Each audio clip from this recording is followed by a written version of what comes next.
Today I'm going to give you 3 brutally honest reasons why people reject God, reasons that people don't seem to talk about, but I think we need to. Conventional wisdom suggests that people reject God because there's no evidence. If he existed, there'd be proof. And anyway, science has disproved the Bible. Or else religion is irrational, or its adherents are corrupt, or they're just the product of intergenerational conditioning. Or they'll point out that God allows suffering, so he's either not good or impotent. But what if I told you that there are 3 even more powerful reasons that people reject God that sit beneath all of these objections? And I would know I couldn't accept Christ until I dealt with them all. If you've ever felt like Christianity is just wishful thinking, or you've got a friend who swears that there's no God, this video might just explain what's going on. If atheism was a religion, its creed would be, I only believe what I can see. And on the surface, that sounds reasonable and rational, but underneath the logic, there's something else going on.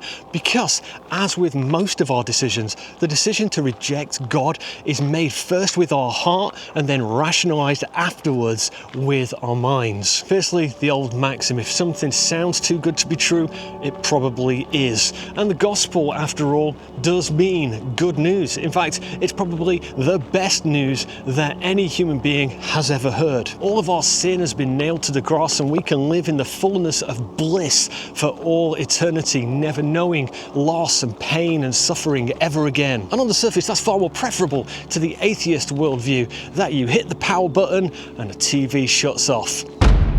The atheist worldview seems so much more brave to face this bleak nihilistic certainty, unflinching and unafraid, just accepting reality and making your best of the world while you're in it. By comparison, Christianity sounds childish, immature, wishful thinking. But is that a logical reason or an emotional one? And just because that form of thinking has served us well in this fallen world doesn't mean that every time we hear something good or great that it's a scam. Sure, most things that sound too good to be true are, but that's not because goodness doesn't exist, it's because treasure is rare. I imagine a person who has lived their entire lives on the streets without a home must think that the prospect of a full refrigerator, a warm house, indoor plumbing and security, not having to worry about being robbed and beaten at night must sound like a con. But stable homes exist, and just because the homeless person has an unfamiliarity with it does not mean that they're not real. We don't actually appreciate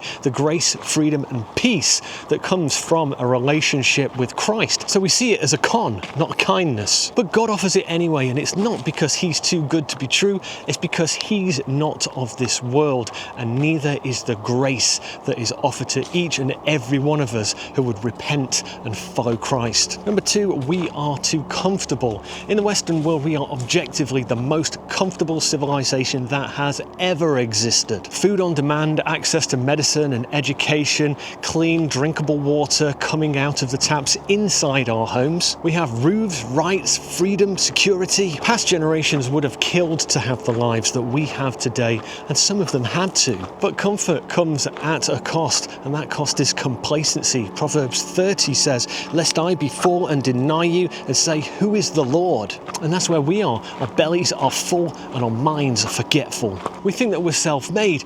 God gives us a glimpse of his fingerprints through science, and then we believe that the hand that made them belongs to us. But here's the thing. Pain and lack produce faith. Through the struggles that we all endure through this painful life, humans are crushed into diamonds that shine like the sun. Paul knew that. That's why God said no. He said that my grace is sufficient for you, for my power is made perfect in weakness. Comfort rarely shows our need, but in weakness, God's power comes to life. Paul said that we exchanged the truth of God for a lie and served the creature rather than the creator. And so God gave them up to dishonorable passions. And just 5 minutes with the news or social media will show you exactly the state of this decadent world. All the bangles and baubles we could ever ask for, but no place for our maker. Doesn't it just feel like God is giving us up to our dishonorable passions? Number 3, we think we've outgrown God. There is a presupposition that's baked into a modern way of thinking that whatever is newer must be truer. If we've moved beyond certain actions and behaviors, it must be because what we're doing now is better author, it couldn't possibly be for a moment considered that what we're doing today is worse than what we did 50 years ago. C.S. Lewis referred to this phenomenon as chronological snobbery, the belief that ideas of the past are automatically inferior simply because they're old. But we must not assume that something is wrong because it's old-fashioned. Fashions come and go, but God is forever. The current fashion is to assume that we've somehow evolved past faith, but never explaining how or why. Every culture that has ever existed has had some form of belief in the supernatural. Well, we've grown up now, haven't we? We've put away these childish toys of the past. Except we don't stop worshipping, do we? Sure, we've stopped worshipping God, but just transferred our affections to ourselves. We're our own gods, the main character of a cosmic melodrama. Everything revolves around me. I've got my own following, my own truth, and the adoration of a world of people, one tweet at a time. So the question would be, have we outgrown truth or just got better at drowning it out with noise? C.S. Lewis said, "We all want progress, but progress means getting nearer to the place where you want to be. If you have taken a wrong turning, then to go forward does not get you any nearer. We're not turning, we're speeding up, and we're piling headlong into disaster. Ask for the ancient paths where the good way is and walk in it." Ecclesiastes 1:9, "There's nothing new under the sun. The truth isn't trending, it's eternal."